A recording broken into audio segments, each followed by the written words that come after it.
Hello, drum heads. Today is the 85th birthday of the king of rock and roll, Elvis Presley. Happy 85th birthday to Elvis.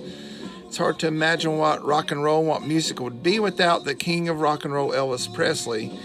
He combined blues and country, and although Bill Haley in the comments had beat him to the punch starting rock and roll a few years before, Elvis really added swagger to it. He was born on this date, January 8th, 1935, in East Tupelo, Mississippi, and moved to Memphis, Tennessee when he was 12 or 13, I believe.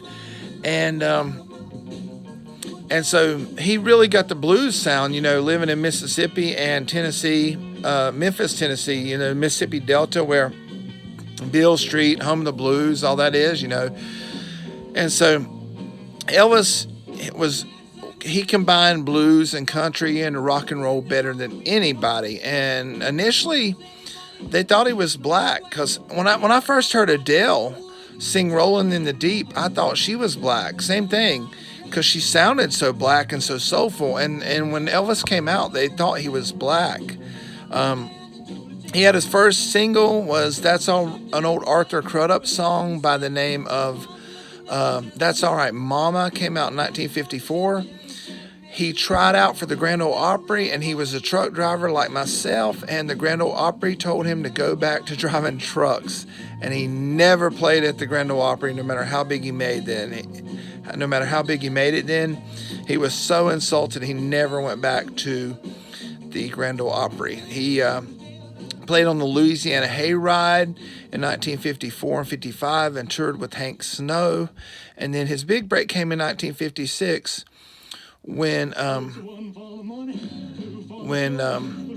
Heartbreak Hotel made it big. And when Heartbreak Hotel made it big, when that song dropped, it was just, from then on, he was just cranking out hit after hit. Now, the Army drafted him, and kudos to Elvis for serving. The Army drafted him in 1958 at the height of his career just to prove that they could draft Elvis Presley.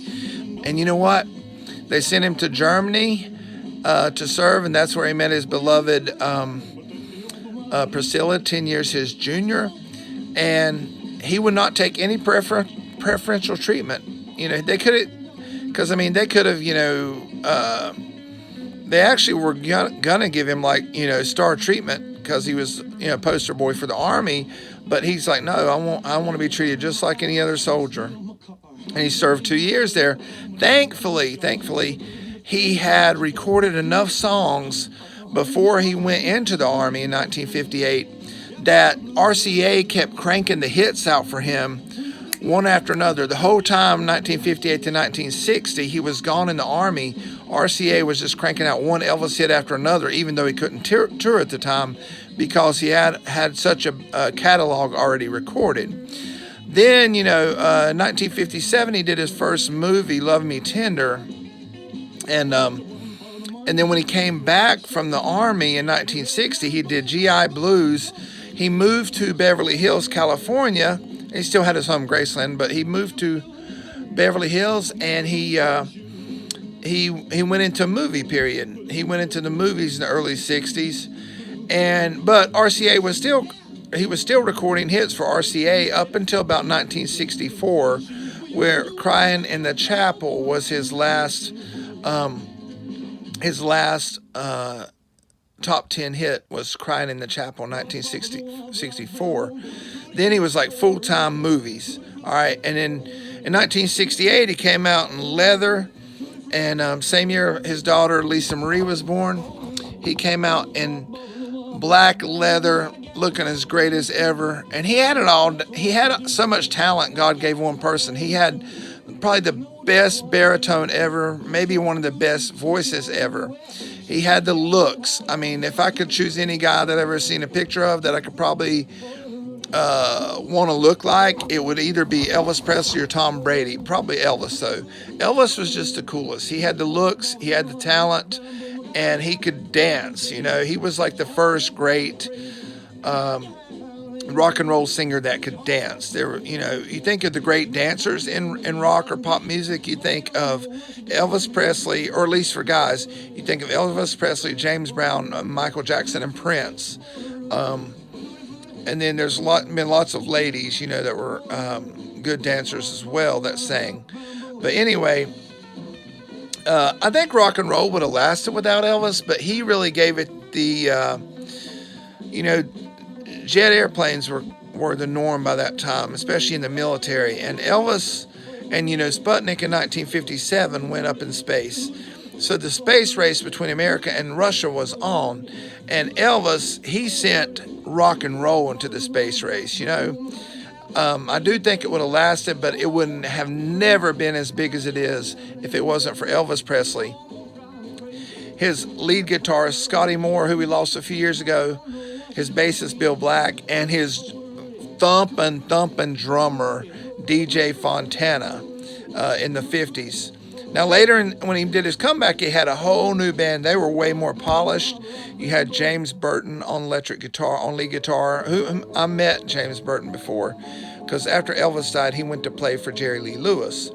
And I saw him at a Jerry Lee Lewis show. So I got to see and hear Elvis's 70s guitarist, James Burton, play before. And he had like a phenomenal virtuoso drummer, Ronnie Tett, that was playing then, and he just had, like a really, really polished. He had an orchestra, and the Jordanaires sang backup on a lot of his records in the 50s. Richard Sturban, the bass singer for the Oak Ridge Boys, probably the best bass singer I've ever heard. Him and the guy from the Statler Brothers, Joe. But anyway, Richard Sturban sang with the Jordanaires and backup on Elvis songs. J.D. Sumner and the Stamps sang backup on Elvis songs. And he always had like top quality talent. Kiss tenor singer and rhythm guitarist Paul Stanley said if Elvis would have had distortion, that Jailhouse Rock would have been a heavy metal song. And it's true, because Motley Crue recorded Jailhouse Rock in 1987, I think, on their Girls, Girls, Girls album. And it wasn't a stretch for Motley Crue. Really, they didn't, and they did it live, but, before audience, but they didn't really change it that much. I mean, it had distortion. They sped it up a little bit, but Motley Crue recorded Jailhouse Rock as a heavy metal song, and they really didn't do that much to it, because it was a hard rock. Let's face it, some of Elvis's songs, like Jailhouse Rock, like Hound Dog, and mainly because of DJ Fontana's drumming, a lot of Elvis songs were what I consider hard rock. They just hadn't discovered distortion at the time.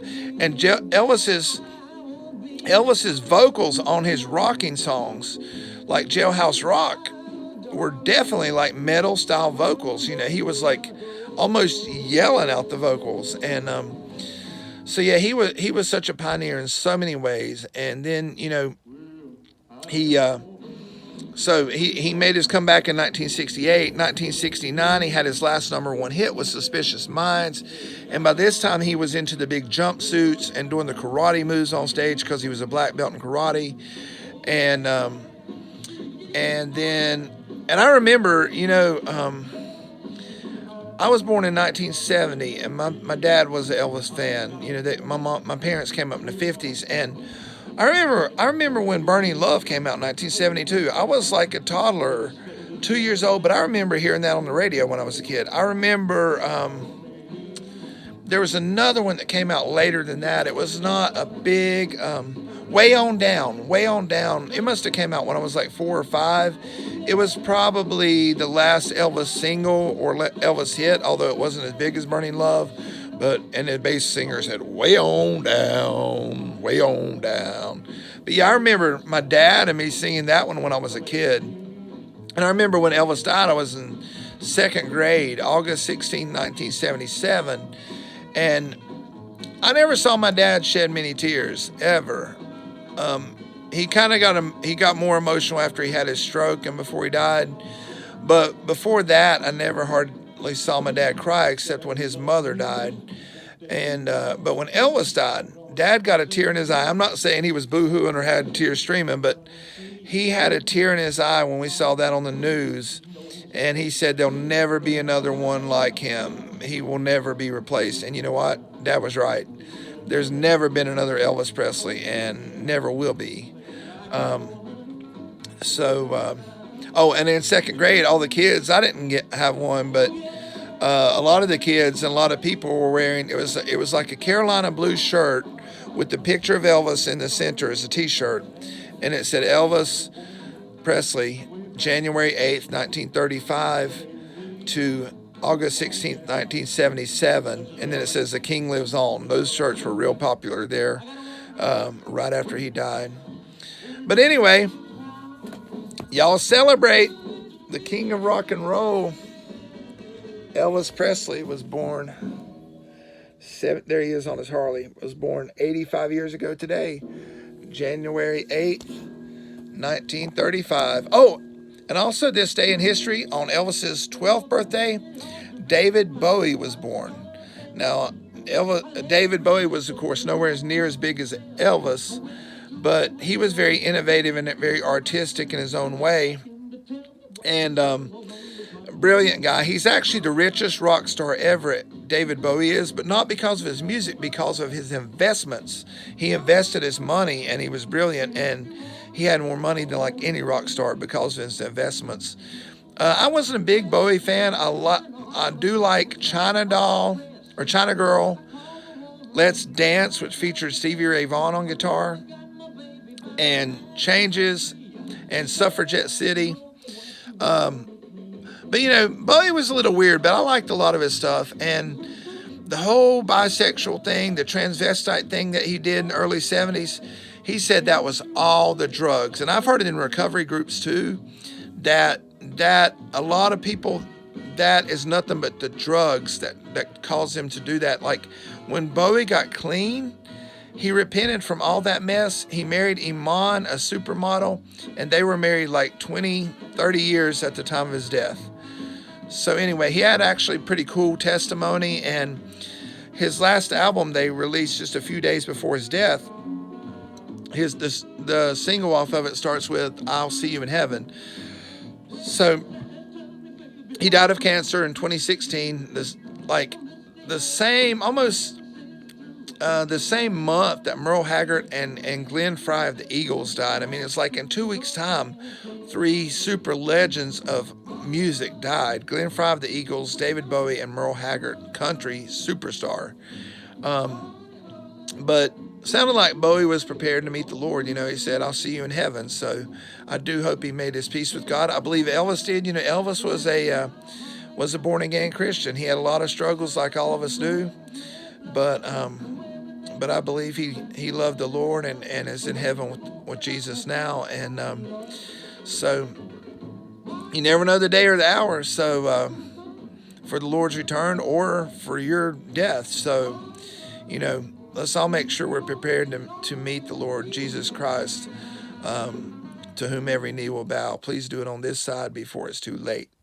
All right, y'all. That's Elvis's 85th birthday, Bowie's 73rd birthday.